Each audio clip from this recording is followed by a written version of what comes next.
mad ideology. It's a racist ideology, which was inspired by the Nazis. The founding fathers were inspired by the Nazis. You can Google on your phone and you can, the founding fathers praised the Nazis, racial superiority. And you see, there's a negative nationalism, there's a positive nationalism. You must distinguish between the two. I can inspire my people by saying, look, you were a great nation, let's now get back again. But if I say you were a great nation, but because of these other human communities, you could not reach the top, so shift the hatred towards them, there is always bloodshed. Prime Minister, I'm sure your counterpart in New Delhi would disagree, but if Prime Minister Modi wants to share his own views, we would be more than happy to travel to New Delhi and interview him on that very... Listen, I would love to debate with Narendra Modi on TV. That would be great. I would love to talk. But you know, before we organize this debate, and by the way, RT would be happy to moderate it, me personally, but... It would be so good for over 1 billion people on the subcontinent if we can resolve our differences through a debate rather than through... That would be amazing. But let me ask specifically about Pakistan, because this year marks the 75th anniversary of your country coming into being, and the figure of Muhammad Ali Jinnah still looms large with his philosophy of marrying modernity with traditional grassroots culture. And I think it's not only in Pakistan, but I see this philosophy coming to prominence all around the world, even in Russia. I think Vladimir Putin subscribes to a similar brand of enlightened conservatism. When you see progressive things around the world, you benefit from them, but you stay true to your sort of your inner core, your collective soul. Mm-hmm. Why do you think it's becoming so popular around the world? Why is it so appealing? Because whenever you try and superimpose another culture on a nation, it doesn't work. You know, colonialism, what did it do? What the colonialists created was a thin lot of people who imitated the colonialists, who in Pakistan would be called the westernized elite. But there was a big gap between them and the rest of the population. So nations evolve organically. They borrow from all over the world, but they are rooted in their own culture and history.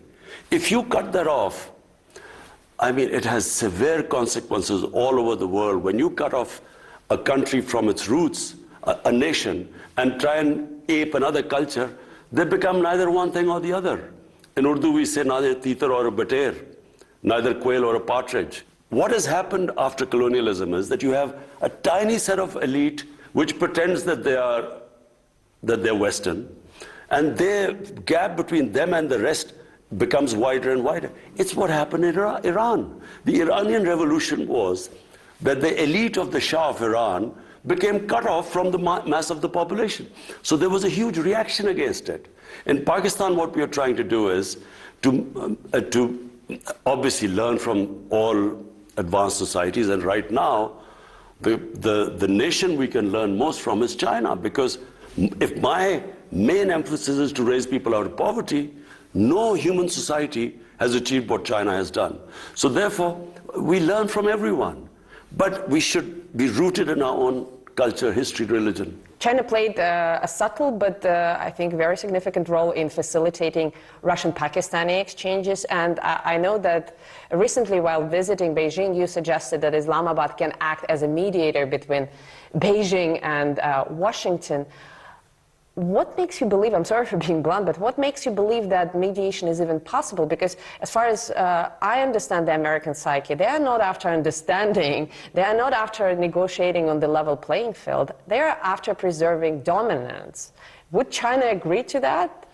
But look, the America I know is very diverse.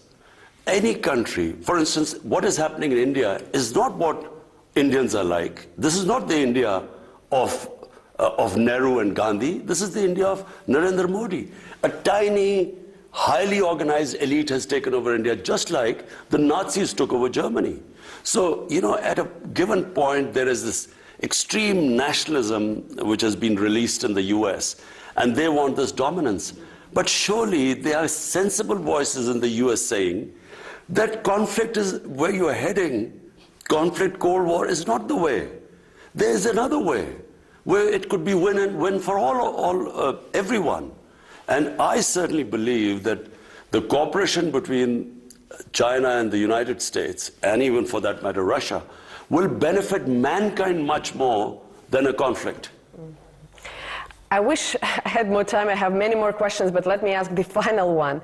And it's a bit cheesy, but I ask it sincerely because you've reached the pinnacle of your sporting career by giving your country its first and only victory in the Cricket World Cup. How do you hope to be remembered? What do you want to give to your people as the Prime Minister? That's a simple answer.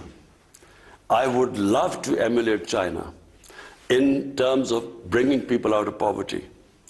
Two things I want. One thing is if I can bring people out of poverty, but related to that is rule of law. Human societies are defined by two great things: rule of law and a welfare society. A society that is humane and just and looks after its people who are not so privileged, who are poor. And so that's how I want to be remembered. If I can bring rule of law in Pakistan and raise our people out of poverty on the lines what China has done, I would be able to meet my maker with confidence. Well, Prime Minister, it's been a great pleasure talking to you. I hope your team receives as much hospitality as we've benefited from here. Best of luck in Moscow and best of luck for your I'm endeavors. looking forward to my trip to Moscow. Thank you. And thank you for watching. Hope to see you again next week on Worlds Apart.